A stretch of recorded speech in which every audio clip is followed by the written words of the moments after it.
एक बेडूक होता. तो एका छोट्या विहिरीत राहत होता आणि त्या विहिरीला संपूर्ण जग समजायचं. त्याला वाटायचं की या जगात त्याच्या पलीकडे काहीच नाही. एक दिवस त्या विहिरीत एक मासा आला. बेडकाने विचारले, अरे तू कोण आहेस आणि कुठून आला आहेस? मासा म्हणाला, मी एक मासा आहे आणि मी समुद्रातून आलो आहे.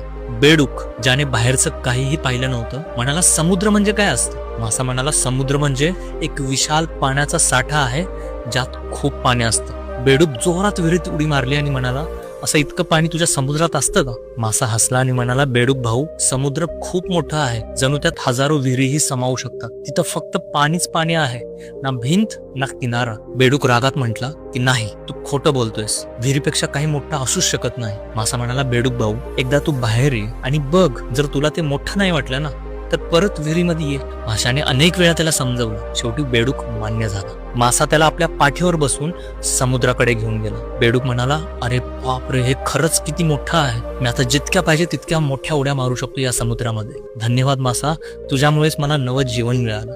तू नसला असता तर कदाचित मी माझं संपूर्ण आयुष्य त्या विहिरीतच घालवलं असतं. अशाच प्रकारे या जगात अनेक लोक आहेत ज्यांची विचारसरणी जिथून सुरू होते तिथेच संपत. म्हणूनच 90% लोक त्यांच्या करिअरसाठी नोकरीच्या मागे धावतात. जेव्हा त्यांना नवीन संधीबद्दल सांगितलं जातं तेव्हा ते या बेडकासारखीच उत्तर देतात की सरकारी नोकरीपेक्षा मोठं काही असू शकतं का?